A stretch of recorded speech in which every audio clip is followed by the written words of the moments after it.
Cauane, como é que você está? Estou aí, Silva, como é que está? E a família?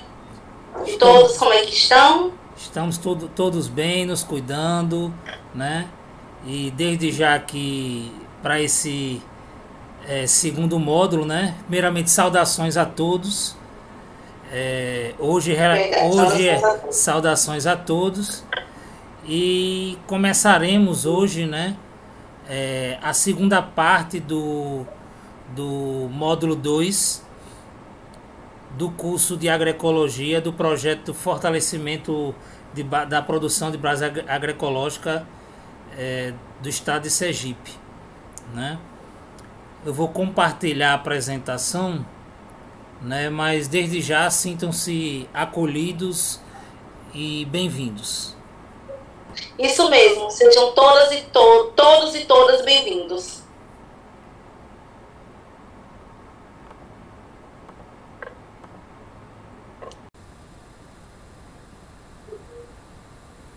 Saudações agroecológicas a todos do projeto Fortalecimento da Produção de Base Agroecológica do Estado de Sergipe, né? Agora estamos no segundo módulo do curso de agroecologia e começaremos com mais essa partilha.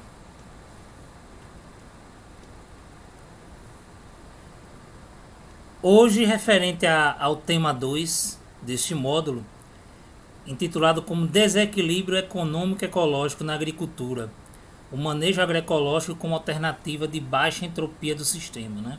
A parte 1. Meu nome é Márcio Santos, sou agroecólogo. Apresentações pequenas hoje, né? Porque todos já nos conhecem, mas espero que vocês gostem da partilha de hoje, que foi feita com muito carinho, né? Companheira, a palavra é sua de saudação.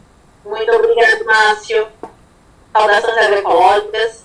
Espero que todos estejam bem, né?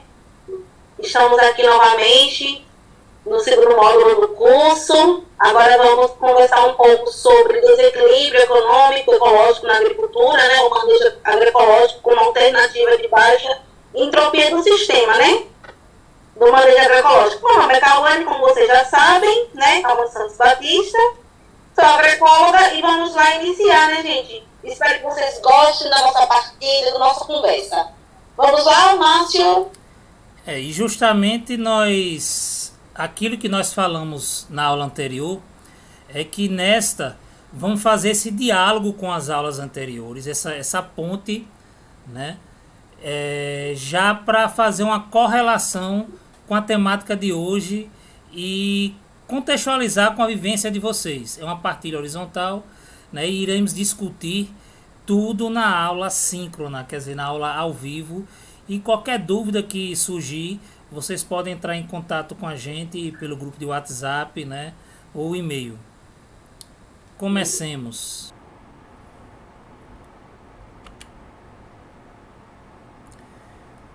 Pronto, continuando, né? Essa apresentação ela será discorrida da seguinte forma.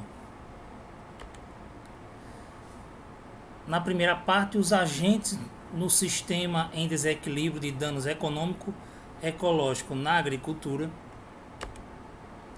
Posteriormente, recapitulando a entropia e trofobiose, isso parte da necessidade de que observamos de reforçar sobre a questão da entropia e trofobiose, dialogando com a temática abordada neste módulo atual, né? Abordamos isso no primeiro módulo, mas acho que nós vimos que é fundamental ainda debruçarmos sobre isso, né? Tendo esse diálogo para que o tema que é abordado nesse módulo ele seja mais compreensivo. Exemplos e comparativo entre as práticas convencionais e as práticas estabelecidas para o manejo agroecológico. E finalizando essa primeira parte do módulo, receitas de defensivos naturais.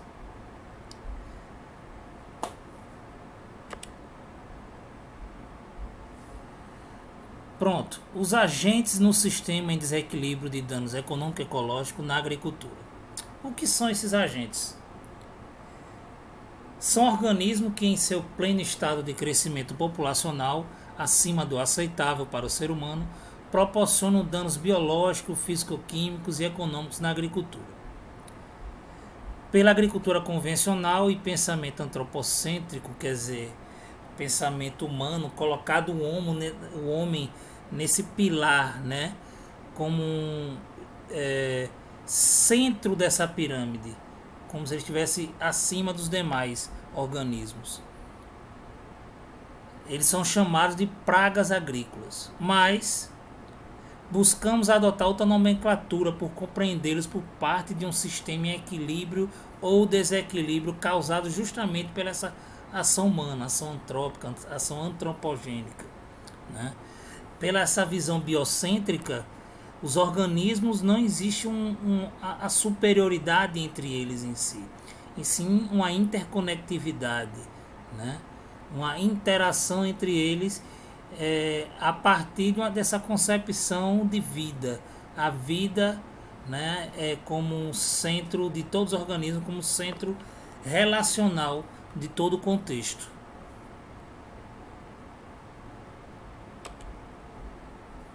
Continuando, por que surgem então, né, as doenças e demais consequências do descontrole desses agentes na agricultura? Justamente aquilo que a gente estava falando anteriormente, falamos na aula anterior e já tocamos na abertura aqui dessa aula. A questão da trofobiose, a questão da entropia, né, de tudo isso.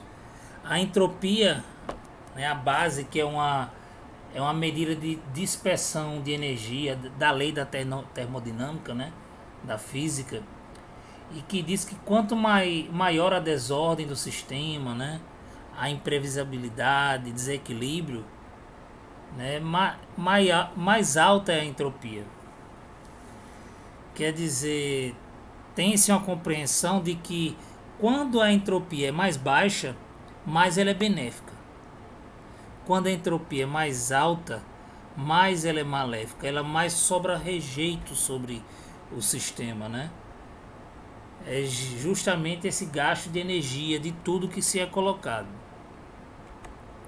E aí a gente traz uma citação de Silva 2015, justamente nessa relação de entropia entre a ação humana antropogênica e a entropia, na qual ele diz o seguinte: a ação humana e entropia entram numa relação de confronto e autoexclusão. O homem, subtraindo bens ou matéria da natureza, excepcionalmente energia, aquilo que eu falei anteriormente, né, promove ao mesmo tempo o desequilíbrio ambiental na proporção inversa da capacidade da Terra. A entropia trabalha, então, realizando seu papel, acabando com tudo o que há de orgânico e inorgânico do planeta. Quer dizer, é evidente por essa lei física que essa relação, né, a partir dessa medida de dispersão de energia, ela é fundamental na vida de todos. Isso é colocado em todas as perspectivas, relações sociais, socioambientais, tudo que vocês pensarem pode ser enquadrado nessa questão da entropia. Por exemplo, quando falamos em entropia baixa, podemos remeter logo à questão da sintropia, da agricultura sintrópica, por exemplo, né? Esse equilíbrio, esse menor estabelecimento de rejeitos, né, despejados no meio, de energia, de resíduos. E isso é uma base da agroecologia, né? É buscar essa relação de baixa entropia. E aí é que vem aquilo que eu falei anteriormente da trofobiose. Aqui temos uma gravura na qual ela mostra essa mureta, né, com as proteínas complexas, né, o muro intacto, e abaixo a questão dos aminoácidos tal, e a planta doente, desequilibrada, e justamente dando acesso, né, aos agentes, né, que seriam aí no caso os insetos. Mas o que seria essa atrofobiose no caso, né? Na verdade, a atrofobiose é uma teoria que vem de Francis Chabousseau, né, que ele fala o seguinte, que a saúde dos vegetais e a sensibilidade ao ataque justamente desses insetos, nematóides, bactérias, fungos e ácaros, é resultado do equilíbrio ou desequilíbrio de seus nutrientes, né? Isso é para ser levado em consideração a relação entre a síntese de proteínas, que é o que tem a figura, e o desdobramento delas nas plantas, né, no tecido das plantas. Imaginemos essa mureta como se fosse os tecidos das plantas, né? E isso é causado justamente pelo uso de agrotóxicos e adubos minerais, né, já que esses são responsáveis por inibir justamente a síntese de proteínas e que causa o acúmulo de nitrogênio e aminoácidos livres, né, proporcionando essa entrada dos insetos, dos agentes em si, por disponibilizar a planta, né, em si, aquele meio, disponibilizar alimento para eles, né, e para a reprodução. Quer dizer, a partir do momento que há um desequilíbrio do meio, um desequilíbrio da planta, a planta fica doente em si, isso por causa da utilização de agrotóxicos, né, e adubos minerais e por aí vai. Há essa abertura, esse ciclo sempre para a ação direta desses agentes danosos, né? E eles só são danosos, entendam, que é por isso que é a lógica que a gente está colocando, porque ele está inserido num sistema em desequilíbrio. Se o sistema está em equilíbrio, ele não causa um dano. Eles até ajudam em certo ponto o próprio sistema. E justamente aqui a atrofobiose é o exemplo de um sistema entrópico na agricultura. Aqui mostra uma figura do lado esquerdo, o cultivo ecológico, planta equilibrada, né? E ao lado o cultivo convencional, com aplicação de agrotóxicos.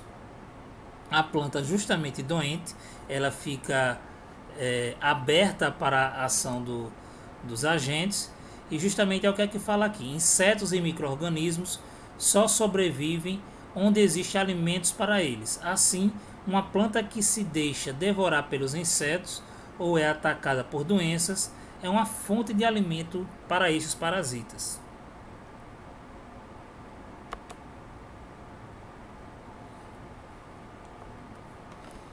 E o manejo convencional, né, Kaone? Isso é muito importante, termos uma noção estrutural como isso ocorre. Quais são as variáveis, quais são os condicionantes para que tudo isso ocorra. No manejo convencional, por exemplo, temos aqui os venenos agrícolas, monocultura, adubos minerais, a mecanização intensiva do solo, né? E aí a gente já reforça que é mito que a agroecologia não tem uma tecnologia de mecanização do solo, né? A questão da utilização de tratores e tudo não tem nada a ver com isso, e sim como se utiliza, né? Aí por isso que aqui está falando mecanização intensiva, né? E eu até acrescento inadequada. A questão do solo nu, né? Aquele solo que não se tem uma cobertura verde nele, não se tem uma matéria orgânica para se deixar aquele microclima viável para os micro-organismos, né? A questão de evapotranspiração, tudo isso influi. E a questão de menor biodiversidade, que é causada justamente pela monocultura e pelos agentes, né, em si.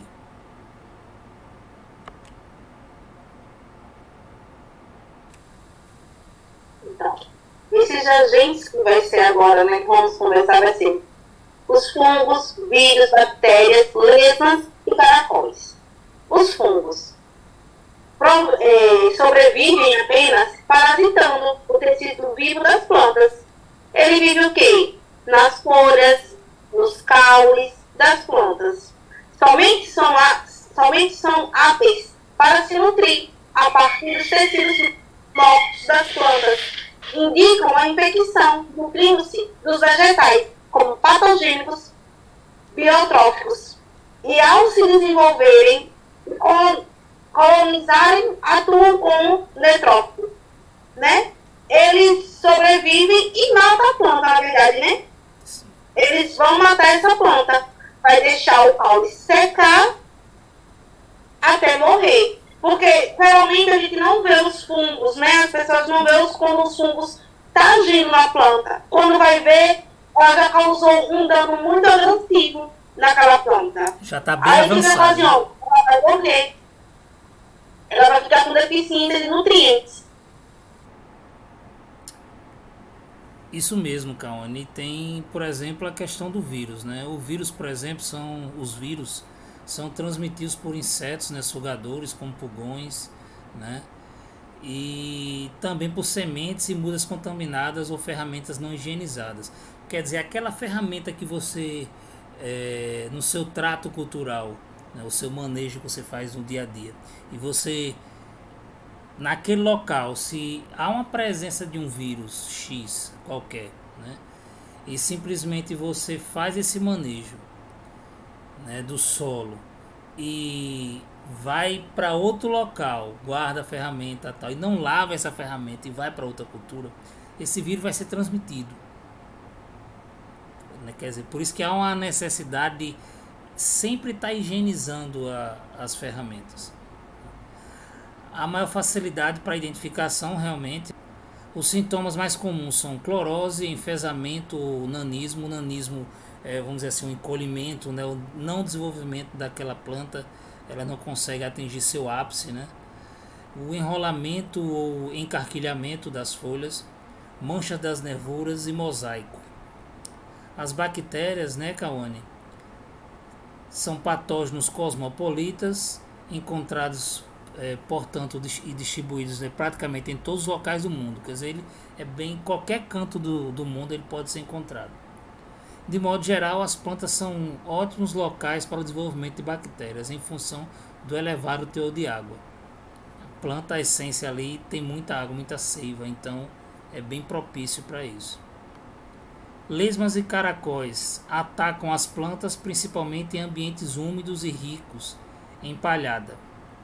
Provocam desfolha e causam mortalidade das plantas, reduzindo a população de plantas, principalmente em culturas em fase inicial. Também lesma e caracol é muito fácil ser identificado. Agora vamos para outros três muito importantes também. Ácaros. As folhas atacadas ficam retorcidas, com coloração alterada e com pontuações esbranquiçadas. Principais grupos são os ácaros vermelhos, os ácaros brancos rajados e os microácaros. Ao lado temos os insetos. Grandes culturas são muito, há uma incidência muito grande de insetos, realmente a partir do momento que ele começa a causar esse dano, a partir de um desequilíbrio, como a gente abordou antes, a partir de um desequilíbrio do sistema, né, levando em consideração a atrofobiose, a entropia, aí há uma incidência maior e tem que se haver todo um planejamento e uma correção também sobre essa atuação deles. Mas antes disso tem que ter ações preventivas, que iremos abordar posteriormente. Mas sobre os insetos, possuem corpo dividido em 3 partes e possuem 3 pares de pernas. Eles estão entre os principais agentes de danos na agricultura. Porém, podem ser utilizados como controle biológico. Um exemplo claro é a joaninha. A joaninha, que vamos abordar posteriormente também sobre a questão como controle biológico. Aí vocês vão ver em quem ela é predador de quem, né, no caso, de que outro agente. Os nematóides. Os nematóides aparecem uma verme, né, uma verminose, vamos dizer assim. Mas a palavra nematóide vem do grego e significa em forma de fio. Nematóide é um nome utilizado para os helmintos parasitas de plantas. Eles gostam muito do ambiente úmido também, né? A umidade é propícia para ele. Tô falando nem um exagero muito, né? Mas a umidade em si, ela é propícia para a presença de nematóides. Por isso que tem que haver também um controle nesse sentido da umidade. Vamos para os fungos agora, não é, Cauane? A hérnia das crucíferas, Plasmodipora brassicae. As culturas afetadas são os brócolis, couve chinesa, couve-flor e repolho.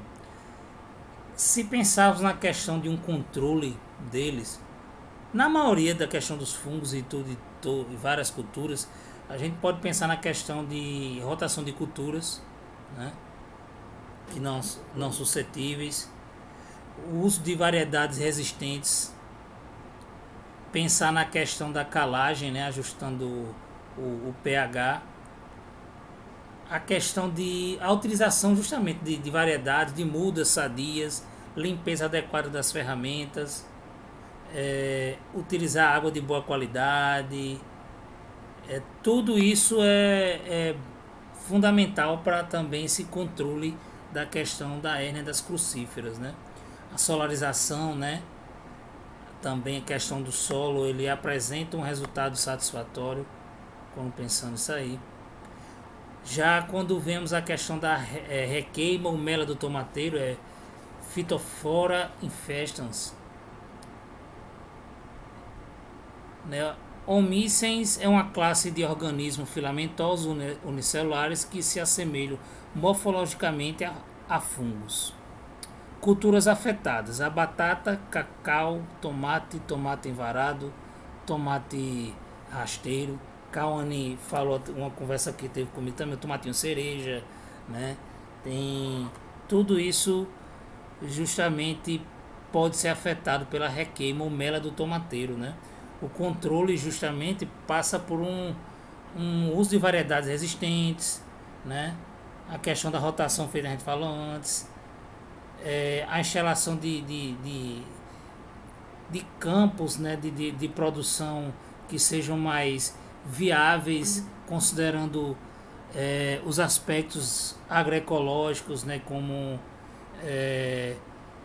a questão da limpeza das ferramentas, evitar plantios sucessivos ali, né?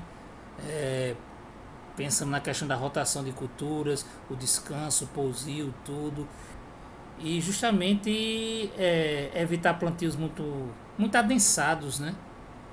Você chegar a não aproximar muito a questão para até o manejo, a irrigação, para evitar justamente diminuir o molhamento foliar. Você simplesmente deixa ele propício para a não ação desse fungo. Na verdade, que ele gosta desse ambiente justamente mais adensado, tudo afável a sua produção. A questão da mancha marrom do milho agora, por exemplo. O desenvolvimento dessa doença é favorecido pela presença de água livre na superfície da planta. Tem que se pensar como controle a questão da resistência genética de cultivares, né? Escolher bem e selecionar, a questão da rotação de culturas, reduzir a questão de inóculo desse fungo, quer dizer, tudo isso deve ser levado em conta. A questão da higienização das ferramentas, né? Tudo isso deve ser levado em conta para não haver essa propagação da mancha marrom do milho.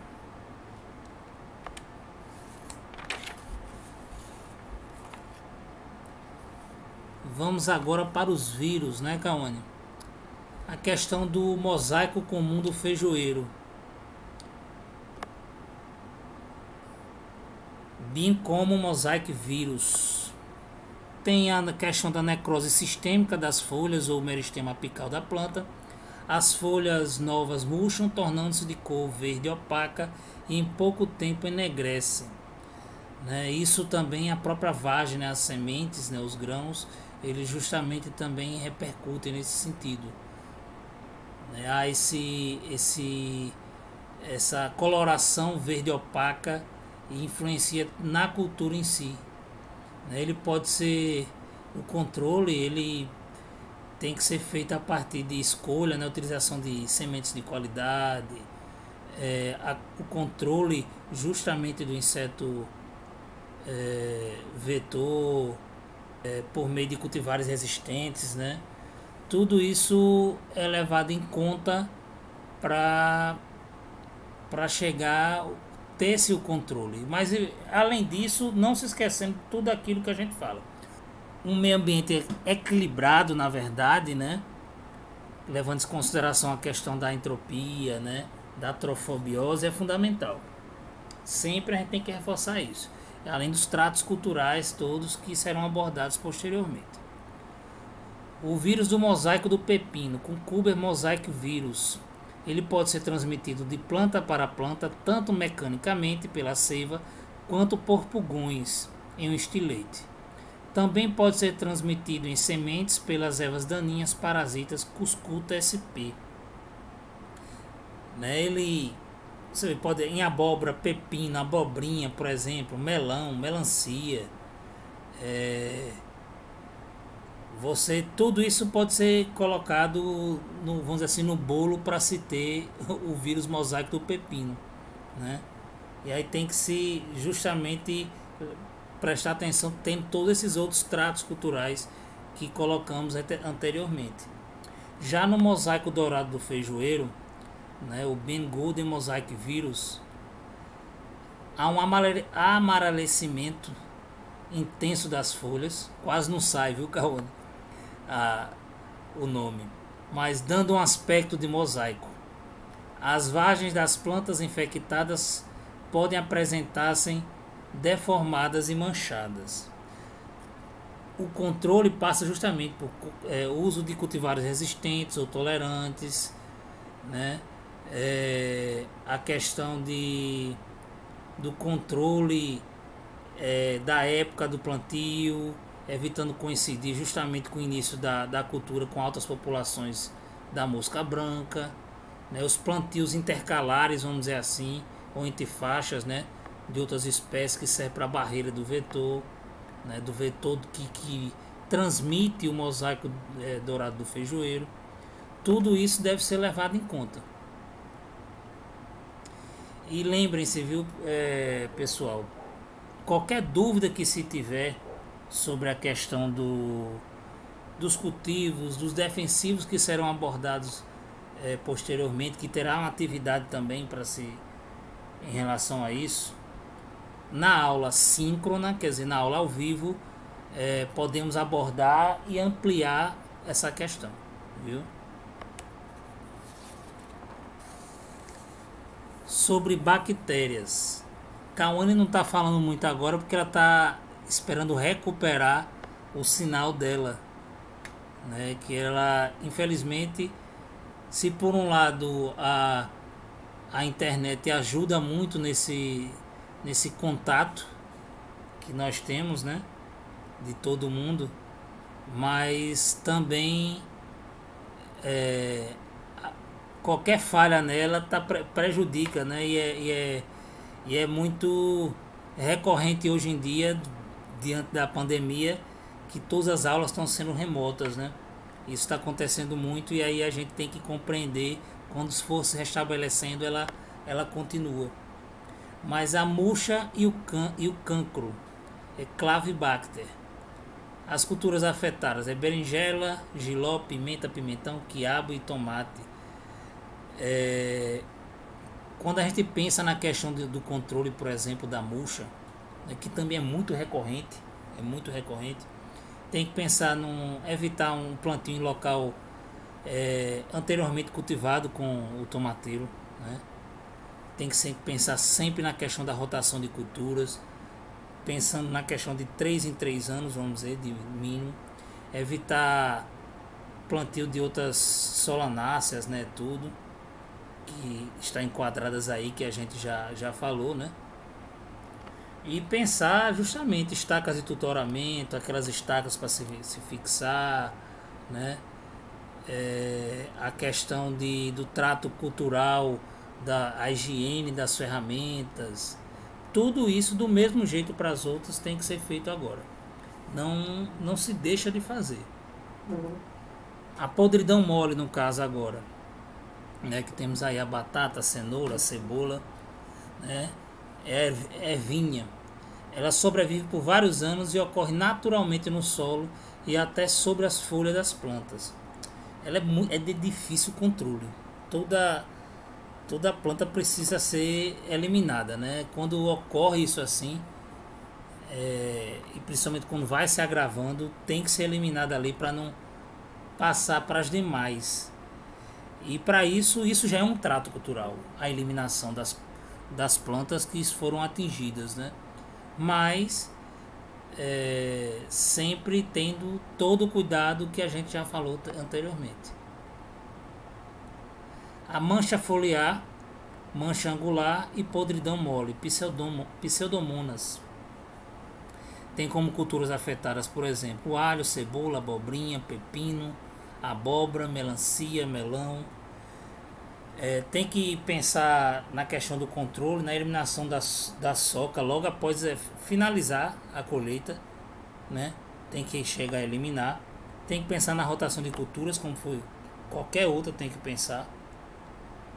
Tem que implementar, o bom é se implementar a questão do plantio direto, ajuda muito nisso, né? No controle, né? O cultivo mínimo, o plantio direto, e evitar a questão de cultivações, né, tardias e corte nas raízes, higienizar os tratores ou as ferramentas, todos os implementos de trabalho, quando se tiver, para não passar a transmitir para demais culturas ou a própria cultura que está instalada. Mas quando falo demais é porque pensando já na questão do policultivo, consorciamento, que é também uma das bases da agroecologia, né? Vocês têm que botar isso muito na cabeça e, por sinal, já faz parte muito, né, do dia a dia de vocês. Vocês, no lidar diário, vocês praticam a agroecologia em si, né? Apenas estamos aqui traçando, fazendo um diálogo horizontal do saber científico com o saber tradicional, que vai ser ampliado nos outros momentos, né, que será ampliado, mas a base é justamente esse saber horizontal compartilhado através da ecologia de saberes, que foi abordado desde o início do curso. E temos agora a questão dos ácaros. Tá por aí ainda, Cauane? Eu acho que está com um defeito ainda ela. Vamos continuando, e quando ela voltar, pronto, aí ela dá um oi, um aviso. Os ácaros. O ácaro vermelho, o rajado, Tetranchus urticae, tem-se como culturas a questão do pimentão, tomate, batata, pepino, feijão, milho, morango, amendoim, outras alimentícias e plantas ornamentais. Quando pensamos logo nessa questão, você vê que é muito fácil identificar também. É muito fácil, ele fica na parte, falando popularmente, na parte de baixo da folha, né? Na parte de baixo você fica ali, apesar que encontra-se também nas outras áreas, mas em grande intensidade naquela parte de baixo da folha, né? E aí é muito fácil chegar e encontrar isso aí. Todos esses ácaros, eu vou falar sobre todos aqui, mas tem que se pensar. Tem várias receitas para controle e tudo, mas, por exemplo, uma que se pode fazer com soro de leite, né? É muito utilizada a questão do soro de leite, misturar se mistura 1 copo de leite azedo em 1 litro de água e pulveriza. E quando pulveriza, provoca justamente esse ressecamento e mata o ácaro. Todos esses ácaros podem haver um controle a partir da utilização desse soro de leite. Lembrando, é 1 copo de leite azedo para 1 de água, né? Aí chega e pulveriza. Mas aí voltando para os outros ácaros, o ácaro predador ocorre naturalmente em plantações de morango em que não se usa agrotóxicos. Alguns agricultores conseguem controlar de forma satisfatória o ácaro rajado somente com o emprego deste predador. O ácaro ciclamen ou ácaro do enfesamento. Enrugamento da face superior das folhas, causa bronzeamento das flores e frutos jovens que podem secar e cair. Uma coisa que ocorre também é a questão do fruto, né? O próprio fruto fica com essa aparência. Aí, por exemplo, tem um pepino, né? Ou pimentão, me desculpe, na qual justamente é perceptível a presença, né, desse ácaro, o que ele ocorre com o fruto a partir da ação desse ácaro, né, no pimentão.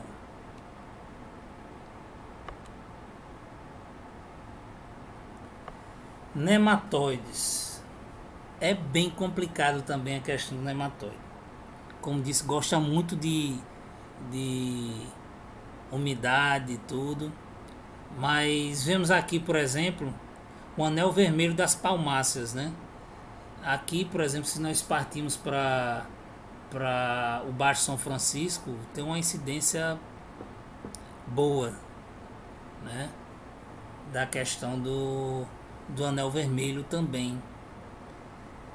Dos nematóides, eu vou falar logo uma questão de um trato cultural, né, de um controle que foi utilizado também já em pesquisa no Instituto Federal de Sergipe e tudo, né, nas aulas com a professora Sarita, com uma atividade que é a manipoeira. Aí, para 1 litro de manipoeira diluída para volume de água para 6 litros, né? 1 para 6.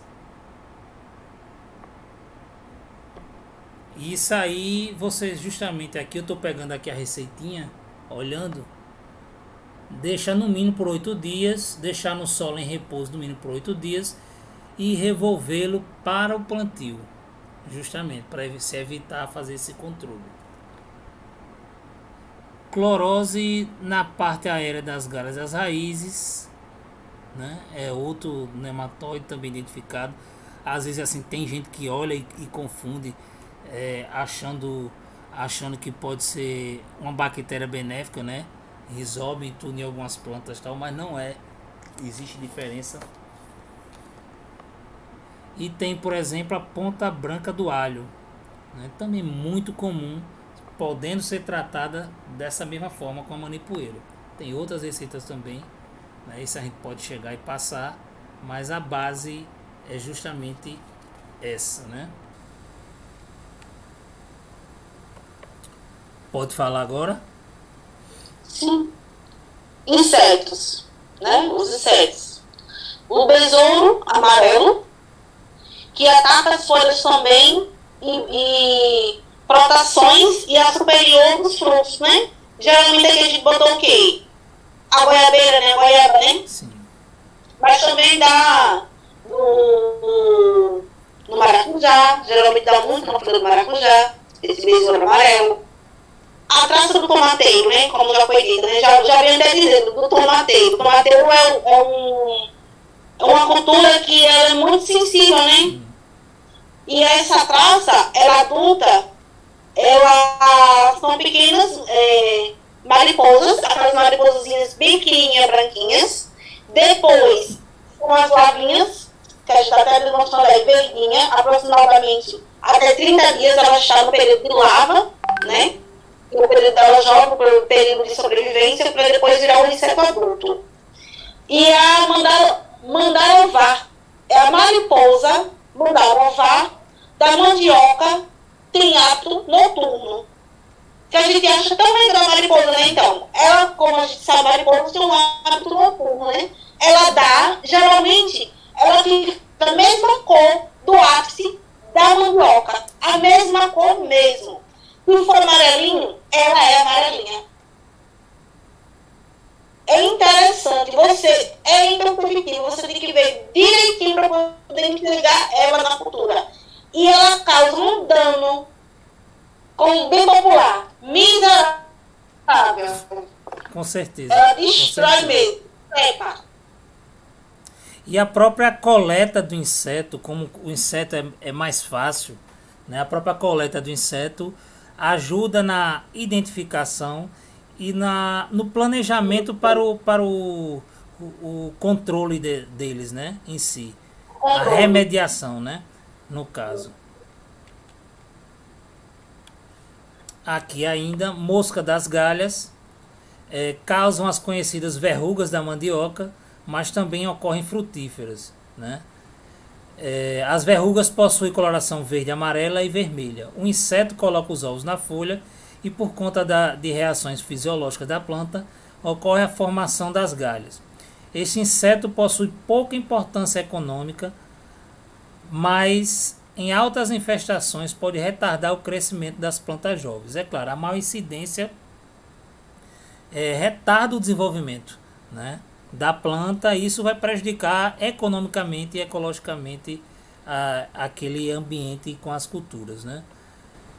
Como é um inseto que não causa danos econômicos na lavoura, como em questão de pouca quantidade, recomenda-se que somente sejam retiradas queimadas as folhas que contêm as verrugas. Quer dizer, retira-se essas folhas e justamente queima-se. Queima-se a parte e pronto, e não tem problema. Não adianta você retirar e deixar a parte não. Viu? Não vai causar dano nenhum, nem da planta, só tirar essa parte. Você tem que retirar a parte, né? E justamente queimar essa parte. E aqui é uma comparação entre os modelos. Tudo isso que a gente está colocando, justamente colocando em pauta a trofobiose, quer dizer, a baixa entropia, né? E a alta entropia, que o modelo industrial causa, né? Aí colocamos esse quadro comparativo. O modelo agroecológico, uso de energia solar, animal e humana.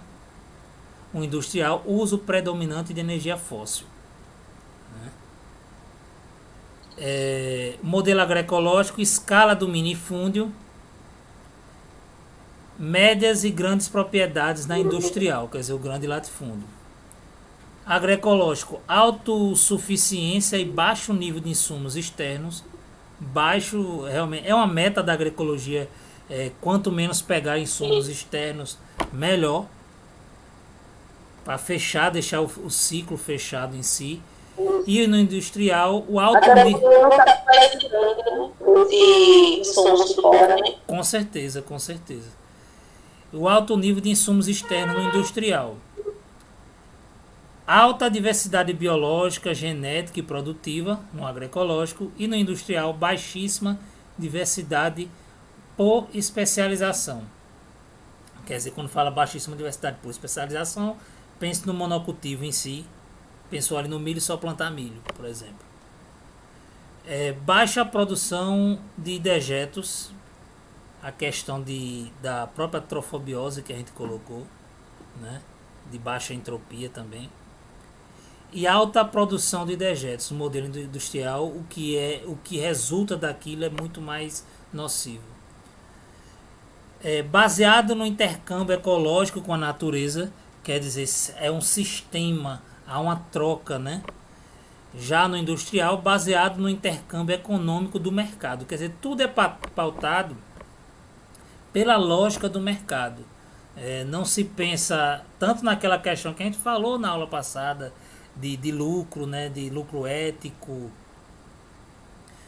da agricultura diferenciada, por exemplo, da economia solidária para a economia clássica, capitalista, né? Tudo isso está nesse pacote que foi abordado. Conhecimento holístico e flexível no agroecológico, quer dizer, existe uma questão de sistemática, uma questão simplesmente espiritual, uma questão bem holística realmente colocada em pauta, e flexível, uma abordagem, não existe pacotes, diferentemente do modelo industrial. Por mais que a gente passe, vamos dizer assim, algumas receitas aqui para vocês, não existe uma determinação daquilo que vai ser usado. No modelo industrial, que é advindo da Revolução Verde, né, principalmente, foi mais incorporado no dia a dia da gente a partir da Revolução Verde. Existe os pacotes tecnológicos, são padrões, e aquilo ali deve ser seguido. Já no modelo agroecológico, ninguém vai chegar para um agroecólogo, por exemplo, a planta tal tá com isso, eu faço o quê? Não, peraí, vamos analisar, né, Cauane?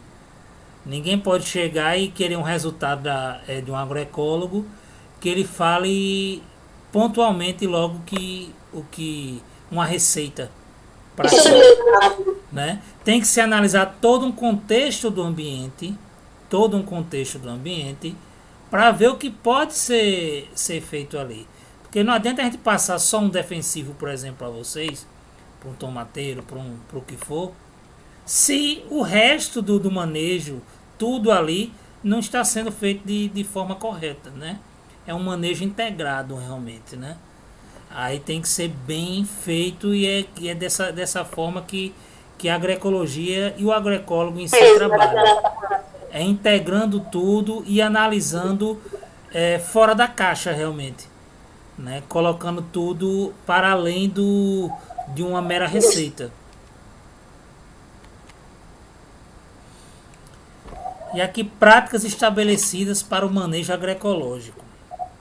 Vocês verem a questão da diferença. Por exemplo, temos aqui o manejo preventivo, né, o fortalecimento do agroecossistema, o manejo planejado, que é o pós-plantio, né, pensando nisso, o manejo reativo, se os objetivos não estão sendo alcançados, e colocando o objetivo geral.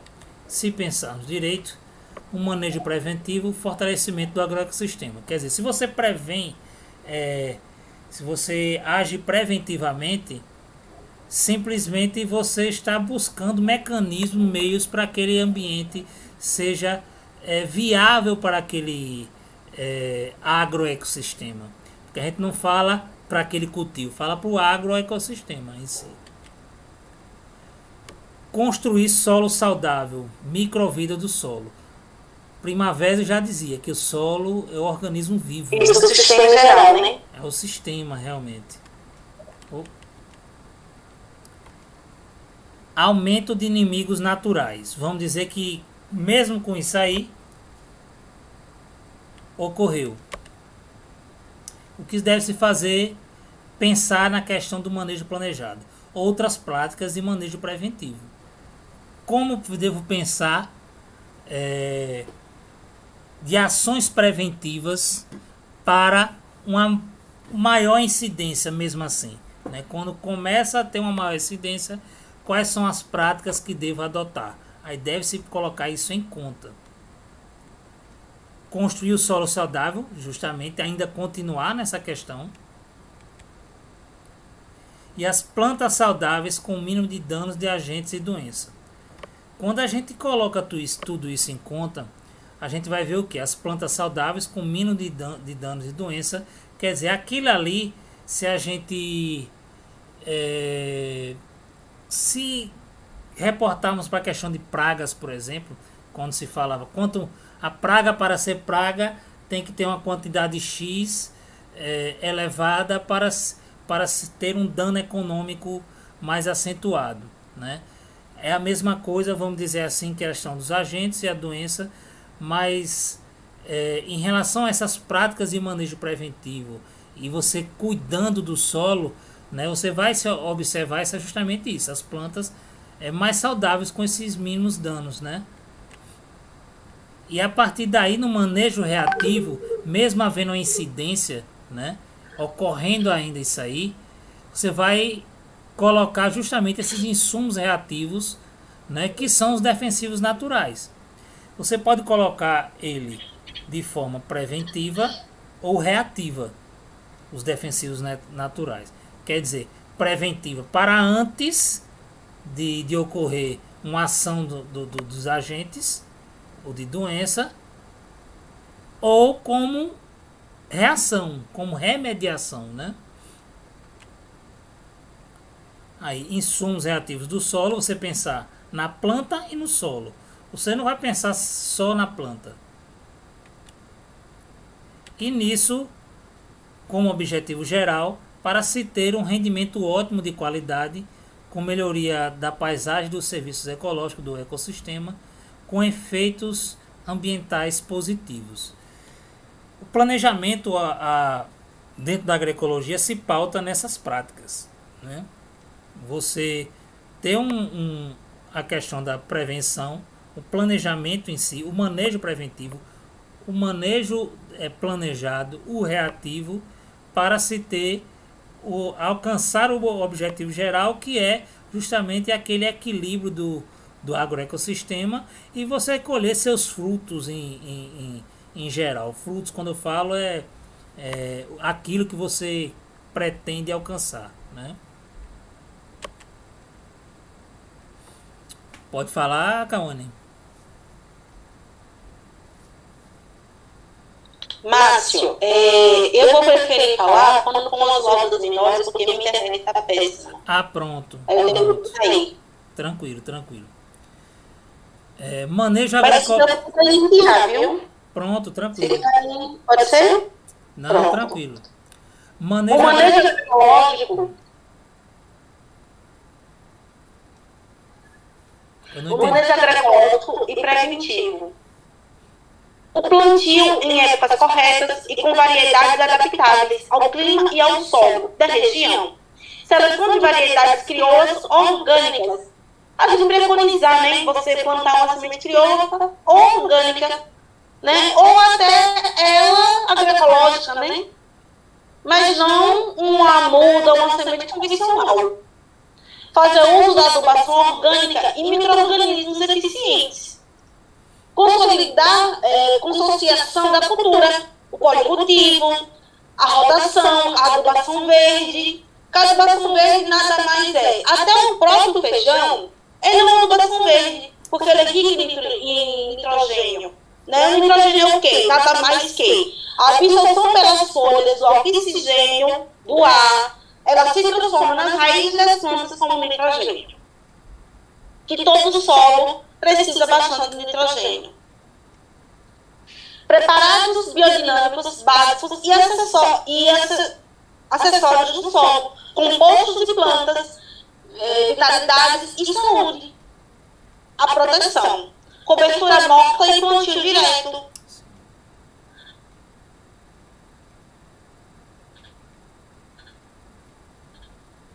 Deu uma travada.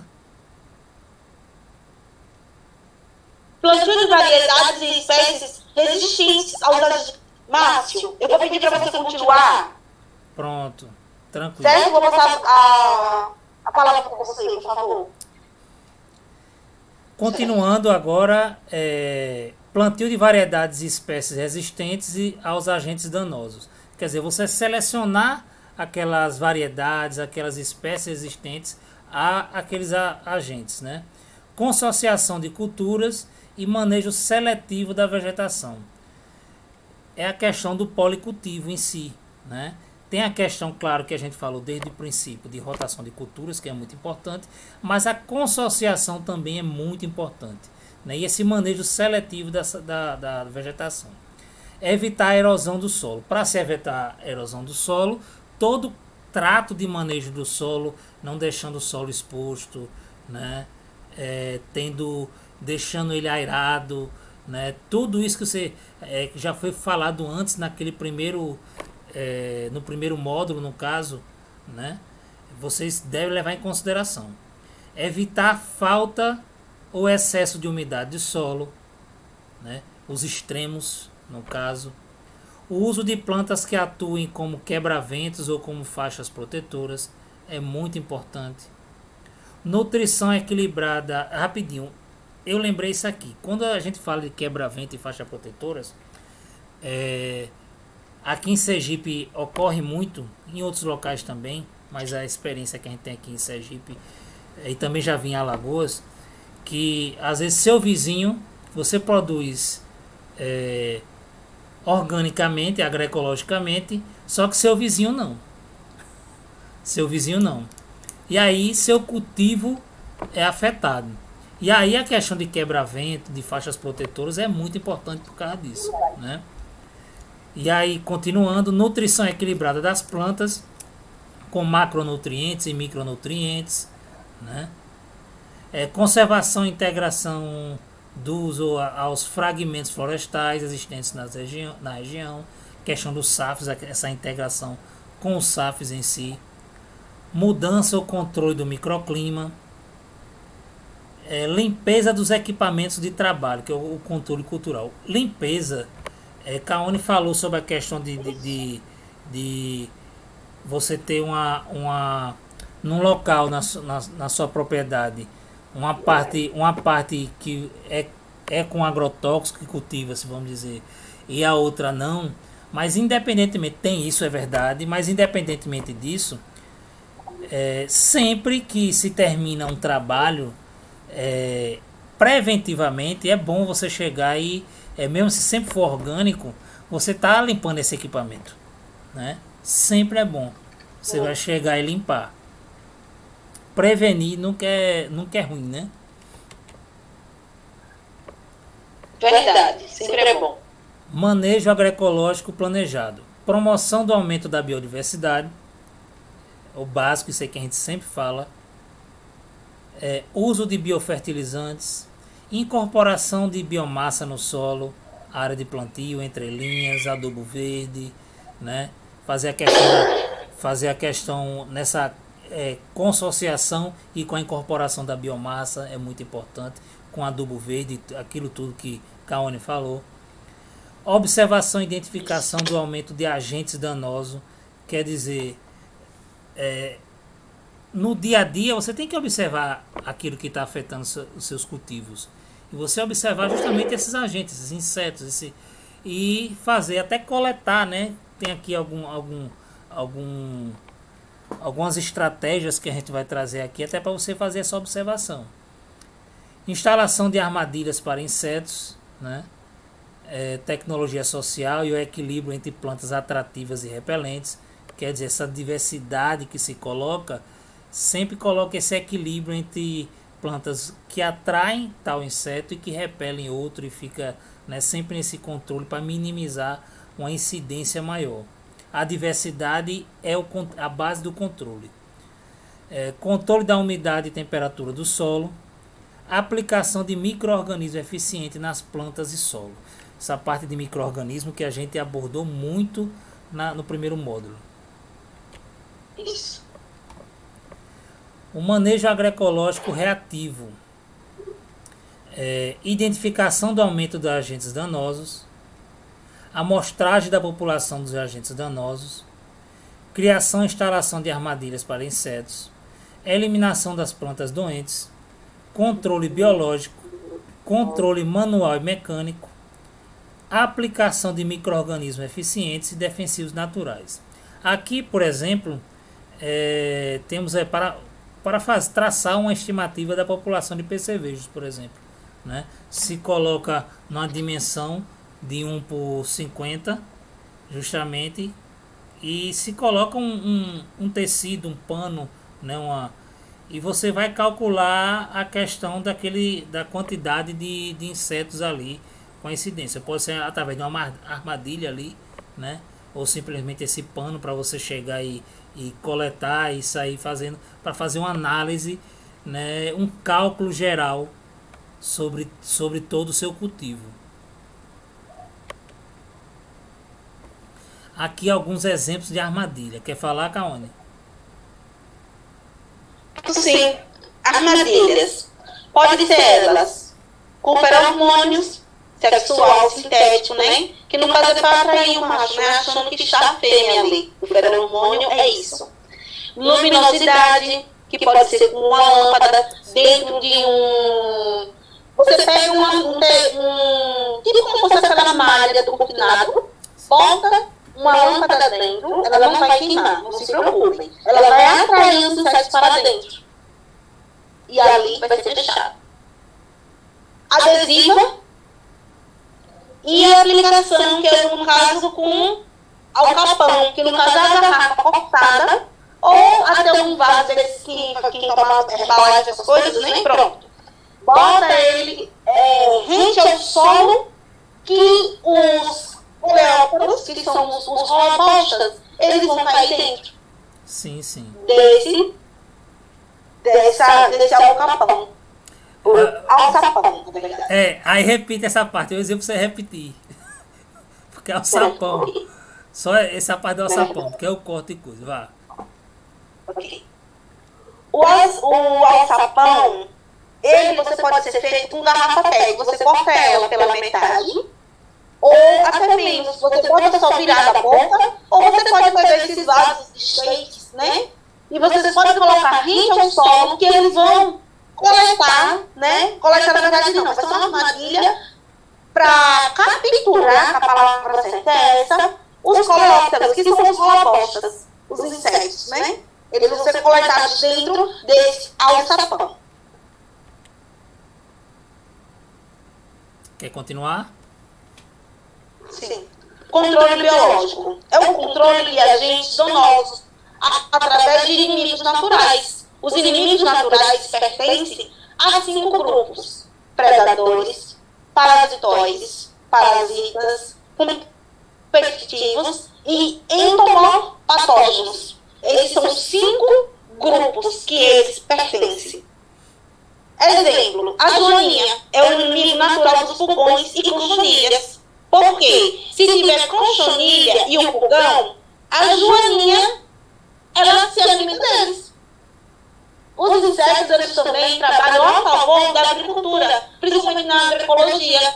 Um inseto, ele se torna predador do outro. A joaninha é um exemplo clássico disso. É até um dos símbolos da agroecologia, né? É até um dos símbolos da agroecologia, a joaninha. Controle cultural. O controle cultural, medida cultural de controle e exemplo. Temos a desinfecção de ferramentas, evitar a transmissão de viroses, limpeza de implementos, arados com torrões do solo, podem levar nematóides para áreas onde previamente não eram problemas. Arranquio ou queima de restos de cultura. O tomatal velho infestado de traça, arranquio, queima para evitar passagens para novos plantios. Solarização ou inundação para desinfecção dos solos. O uso da desinfecção para canteiros e estufas, né? Quer dizer, são exemplos dentro dessa medida de cultural de controle que pode ser feito justamente para esse controle desses agentes, né? Isso. Aqui temos que está dentro desse bojo também de controle, por exemplo, as plantas repelentes, que entendam o seguinte: essas plantas repelentes, elas podem ser utilizadas a partir de um beneficiamento, vamos dizer assim, um preparado, ou simplesmente elas estarem ali naquele meio e elas já servirem como repelente, né? A partir que há uma diversidade, também há esse controle para repelir e atrair, como a gente disse anteriormente. A alfavaca, por exemplo, o cheiro repele moscas e mosquitos. Não deve, porém, ser plantado perto da arruda, né? O alho é eficiente como repelente de pragas do tomate. Alecrim afasta a borboleta da couve e da mosca da cenoura. Anis, repelente de traças. Capuchinha, repelente de nematóides e insetos. Citronela, repelente de insetos, inclusive pernilongos e o mosquito da dengue, né, Aedes aegypti. Coentro, controla os pulgões e ácaros. Cravo de defunto, esse é muito utilizado, até já vi pesquisa lá no IFES em relação a isso, né, Cauane? Protege dos nematóides, né? Gerânio, repelente natural de insetos. É sempre bom tê-los em seu jardim, embelezar e protegem e tal. Isso aí além de servir como beleza, tem essa questão de repelência, né? O girassol, esse é mais comum ainda se ter, né? Excelente repelente de insetos através de suas folhas e flores e atrai insetos polinizadores. Quer dizer, além de servir como uma questão de repelente, ela serve também como uma questão de para atrair os insetos polinizadores, né? Tem isso, é muito importante. Cauane? Plantas repelentes. Hortelã. O cheiro repele lepidópteros, como a borboleta da couve, a formiga e ratos. Pode ser plantada ainda com bordadores de lavouras, né? Você pode colocar ele, quando você termina no canteiro, você coloca ele em cada parte. Porque ele vai eliminar essas borboletas, os ratos, provenientes que podem para roer as raízes, e as formigas, que a gente sabe que é muito grande no ataque dela dentro de uma lavoura. O manjericão, repelente de moscas e mosquitos. O mastruzo, repele ofídeos e outros insetos. A sálvia, repele a mariposa do repolho. Tagetes, é um repelente natural de muitos insetos e protege contra os nematóides. O tomilho, a faixa borboleta da couve. A ortiga, ela tanto repele o percevejo do tomateiro, como também ela protege de outros agentes danosos em outras culturas. A ortiga ela é muito forte, né? E também se utiliza muito na medicina natural, a ortiga. Eu acho que esse agente dela, de tanto se proteger, né? Ela se torna uma planta muito salvadora de muitas causas, né? Tanto para uma lavoura como também de doenças. E uma coisa que a gente deve observar também, Cauane, é que independentemente dele ser, quando a gente pensa, por exemplo, num defensivo natural, né? Deve-se pensar em proteção no manejo também dele, né? Sim, a pessoa sim. se proteger, porque pode... O defensivo natural não quer dizer que ele não seja tóxico. Quer dizer que ele tem baixa toxicidade, né? Bem menor do que o sintético e tudo, né? O mineral. Mas tem que se proteger do mesmo jeito. Para a aplicação e tudo. Verdade. Plantas atrativas, né? Como a gente falou, girassol, capim-santo, caruru, papoula, cavalinha, cravo de defunto, fumo, alecrim, malva, confrei, né? Aqui, por exemplo, uma coisa que Cauane falou, só que em relação a outra, mas tem aqui o cultivo de girassol na bordadura da lavoura para o controle de agentes do tomateiro. Você colocar justamente ali, terminou de fazer, né, a lavoura, né, do tomateiro, você colocar realmente nas bordas dele.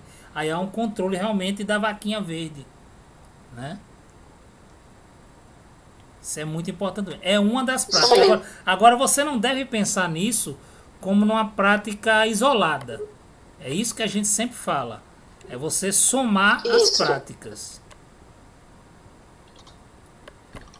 Continuando aqui, a questão de defensivos naturais são produtos de origem biológica natural que possuem baixa toxicidade, aquilo que a gente estava falando, eficiência no controle, custo reduzido, facilidade de aquisição, com certeza, é melhor do que você estar pegando em questão de insumos externos, e que não favorecem a ocorrência de agentes danosos nas culturas agrícolas. Também conhecidos como caudas nutricionais ou fitoprotetoras, denominadas assim pelas substâncias orgânicas e minerais que possuem e pela diversidade de micronutrientes, que exercem uma ação benéfica sobre o metabolismo das plantas, aumentando a proteossíntese, que é a formação de proteína. E agora vamos passar para a questão dos defensivos naturais em si, as receitas que vocês devem, não precisa anotar, porque vocês vão receber a cartilha com tudo isso que a gente está falando, vocês vão receber justamente a cartilha, né? Aí não se preocupem, apenas assim, a aula é para vocês estarem dialogando com a gente, fazer uma contextualização e somar na construção do conhecimento, né? Mas temos aqui, por exemplo, hortelã, menta espicata, ela repele formigas, ratos e borboleta da couve. Ingredientes: 1 litro de água para 1 maço de hortelã. Modo de preparo: ferva a hortelã em 1 litro de água, deixe esfriar, coe e pulverize sobre as plantas. O chá de hortelã é muito útil para as plantas em geral, protegendo-os. Dica de conservação: fresca, deve ser acondicionada na geladeira em saco plástico por alguns dias. Para congelar, retire e pique as folhas finamente, né? Bem fina ela. Coloque em forma de gelo com água, e leve ao congelador. Como secar? Seque ao ar livre em local sombreado e bem ventilado por alguns dias. Não é bom já incidir, colocar diretamente no sol, né? Seca ou em pó, deve ser guardada ao abrigo da luz. Cauane?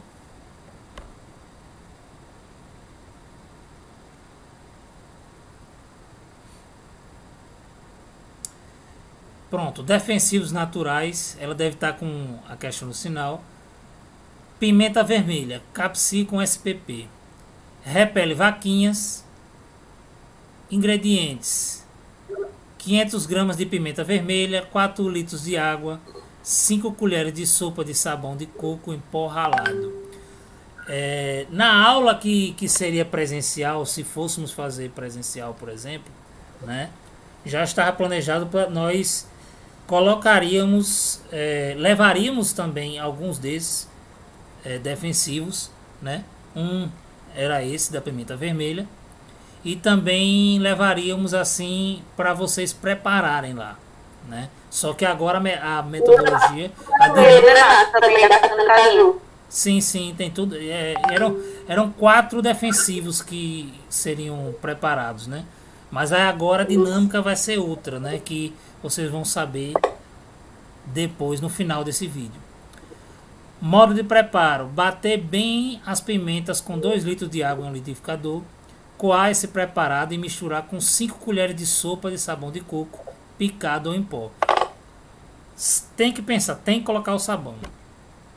Acrescentar os 2 litros de água restante, misturar bem, pulverizar sobre as plantas atacadas por vaquinhas. Uma das funções do sabão, né, é na questão da aderência, né? Aderir à questão da planta, esse preparado esse defensivo.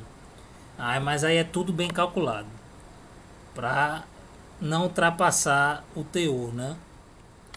Pimenta do reino.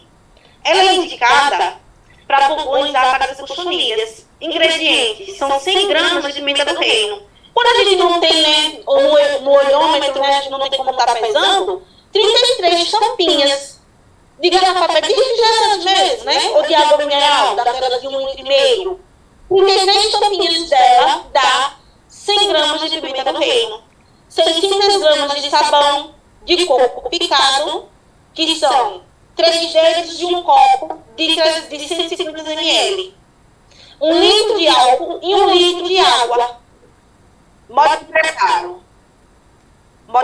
Colocar 100 gramas de pimenta do reino, adicionar 1 litro de álcool e deixar em repouso durante 7 dias, preferencialmente no ambiente escuro. Em 1 litro de água quente, dissolver as 600 gramas de sabão de coco. O sabão em barra mesmo.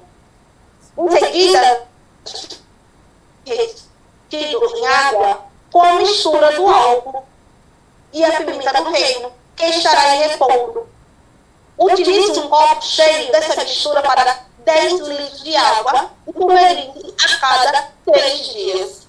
Para 10 litros de água, você vai utilizar um copo cheio, um copo de 200 ml, para 100 litros de água e vai pulverizar essas plantas durante 3 dias. No caso do androgenona, com intervalo a cada 3 dias. Márcio? Alho. Indicação: tripes, pulgões, moscas domésticas, lagarta do cartucho, milho, lagarta do cartucho do milho, mosquito da dengue, míldio, brusone, podridão do colmo e da espiga, mancha alternária, podridão negra, ferrugem, mosca do chifre e mosquitos. Ingredientes: 2 cabeças de alho, 50 gramas de sabão de coco, 4 litros de água quente e 4 colheres pequenas de pimenta vermelha picada. Quer dizer, fala alho, mas também você vai colocar a questão da pimenta junto, né?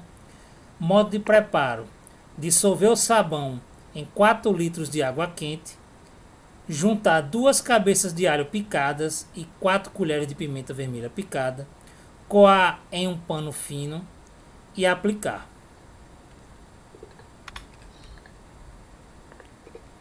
Cauane? A castanha do caju. Ela é indicada para o controle da mosca negra, pulgão e a lagarta. Os ingredientes são 300 gramas de castanha de caju, ela fez mesmo. Para 2 litros de álcool vegetal bom, 70 você pode estar utilizando também, para preparar. Aí você pega, o modo de preparo é o quê? 300 gramas de caju, você vai cortar ela ao meio para 2 litros de álcool. Deixar repousar durante 5 dias, essa tem que ser realmente no escuro, porque senão explode. Eu digo que acontece isso porque eu fiz 2 para ver que é para dar para vocês, para ver se ficaria no claro ou no escuro. No claro, a garrafa explodiu. 200 ml de mistura da castanha para 20 litros de água. Quando o preparado estiver pronto, 200 ml dele para 20 litros de água. Não passe porque ele é um preparado muito forte. Recomenda-se pulverizar a lavoura a partir das 16 horas da tarde, porque é mais frio. Porque o preparado quente, a castanha de caju é muito quente. Então, o melhor é quando o sol já está se pondo, às 16 horas, para que você não venha prejudicar também, como a gente já deixou claro, os pesticidas naturais também podem vir prejudicar uma planta, ele pode queimar as folhas, ou até mesmo, dependendo da cultura, vir a danificar ou até alguma perda de algumas plantas. Então a gente sempre quando tem alguma coisa, a gente preconiza e deixa bem claro a você o horário de utilização, os intervalos dos dias para ser utilizado. A gente sempre vai deixar claro isso para vocês na cartilha que você entrega. Márcio? A ortiga. Indicação: fungos. Ingredientes: 100 gramas de ortiga fresca, 10 litros de água. Modo de preparo: moer 100 gramas de ortiga verde e deixar secar à sombra durante 7 dias. Depois de seca, colocar de molho em 10 litros d'água por um período de 8 horas, mexendo essa mistura 2 vezes durante esse período de 8 horas. Precisa coar bem, dissolver a mistura em 10 litros de água e aplicar sobre as plantas atacadas. Repetir a cada 5 dias, quer dizer, tem que ter um intervalo de 5 dias para se aplicar. E principalmente, repetindo aqui, pensar na segurança do manejo. Quando você for preparar, pensar realmente na sua segurança, né? Tanto para preparar como para aplicar também, né? Pensem dessa forma. Cauane?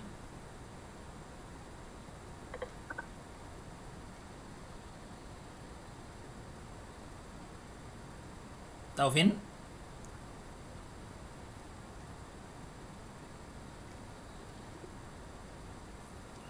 O sinal tá ruim. A apresentação tá indo.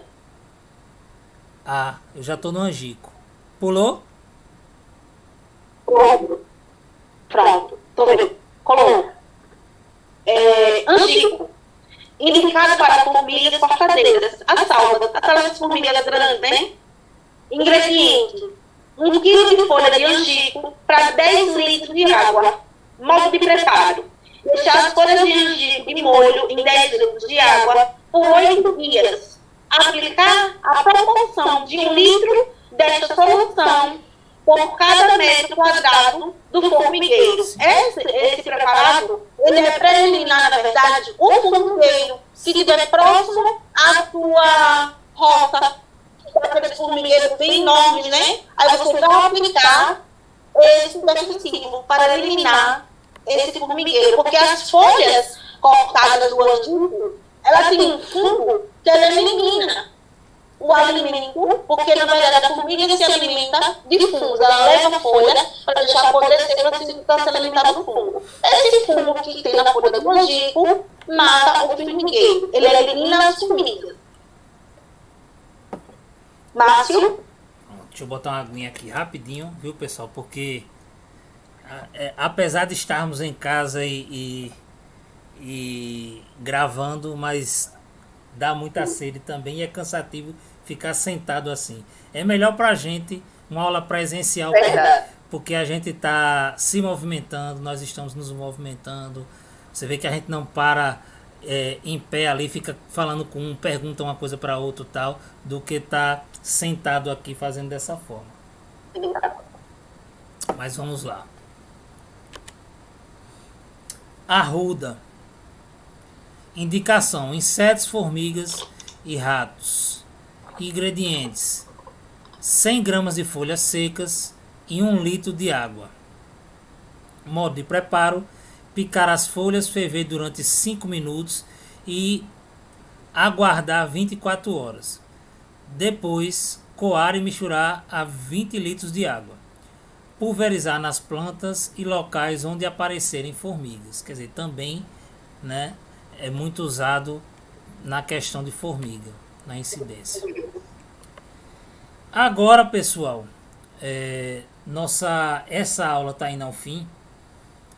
E assim como nós apresentamos pelo menos uma metodologia, né, uma ferramenta para vocês desenvolverem, né, e seria essa prática ocorreria presencialmente e nós lá era uma espécie de competição mais ou menos que iríamos fazer, né?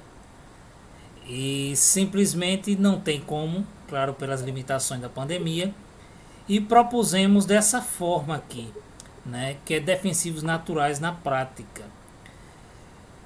A partir das receitas, formulações de defensivos naturais disponibilizadas na aula assíncrona, quer dizer, essa que está sendo gravada, e a cartilha que iremos encaminhar para vocês, será solicitada aos participantes cada um escolher uma para fazer, quer dizer, uma receita, sendo então filmado ou fotografado pode ser filmado e fotografado ou apenas um, e enviando ao grupo do WhatsApp para compor um memorial de registros iconográficos. Posteriormente, no encontro síncrono, os participantes relatarão sobre o processo de manipulação e as respectivas impressões. Quer dizer, vocês com o celular vocês podem chegar e ir fazendo, né? Pede alguém para tirar uma foto, se for filmar também é bom. Não precisa filmar o processo todinho, né? Filma um trecho, depois outro, né? E tal, né? Vocês falando, ó, eu fiz isso, cortei isso, estou fazendo defensivo de pimenta. Aí vocês vão falar, né, tal, e vai exemplificar tudo, né? E simplesmente para ter esse diálogo, ver a impressão que vocês tiveram ao fazer esse preparado, essa formulação, né? Justamente aí vamos dialogar também na aula que vai ser ao vivo, né? Nesse encontro da gente. Que nós ainda estamos vendo se será 1 ou 2 encontros, né? Mas possivelmente serão serão dois, mas ainda estamos avaliando até pelo desenvolver das aulas que estamos gravando também, viu? Mas estamos à disposição para qualquer dúvida nos grupos de WhatsApp também. Isso. E como desfecho dessa aula, eu trago aqui uma citação de Sérgio Maurício, na qual ele fala: a vida é feita de ciclos. Árvores floridas têm seu tempo para secarem. Árvores secas têm seu tempo para florirem.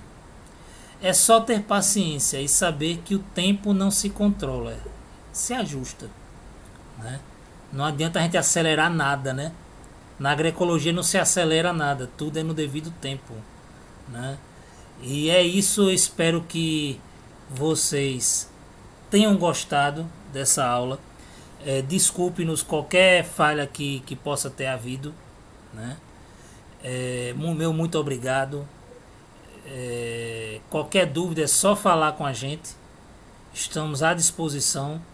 Aqui está nossos contatos de e-mail, né? Tanto para vocês participantes, que também tem o grupo de WhatsApp para vocês falarem conosco, né? E de e-mail para também aqueles que não são os participantes, mas têm interesse em alguma roda de diálogo para a gente participar, e também qualquer trabalho para desempenhar. Aceitamos e muito, né? Essa contribuição e essa partilha com vocês, né? Passar a palavra para a Cauane. Também vou deixar aqui meu muito obrigada, e como falou o Márcio, eu também partilho do mesmo pensamento. Aqui estão os nossos contatos, também para o pessoal do curso, participantes, como também para quem vai assistir essas aulas, que não está participando do curso, que tiver dúvidas, que quiser que a gente participe de uma roda de conversa, de algum espaço, para falar sobre a ecologia, os princípios dela e os agentes que ela promove. Estamos aqui abertos para conversar com todos, né? E fica aqui meu muito obrigado, que se cuide, e que todo mundo fique bem. E muito obrigada, uma gratidão imensa. Márcio, um forte abraço, querido. Abração, viu, querida? Então, até a próxima. Gratidão, Márcio. Meu grande amigo, na verdade.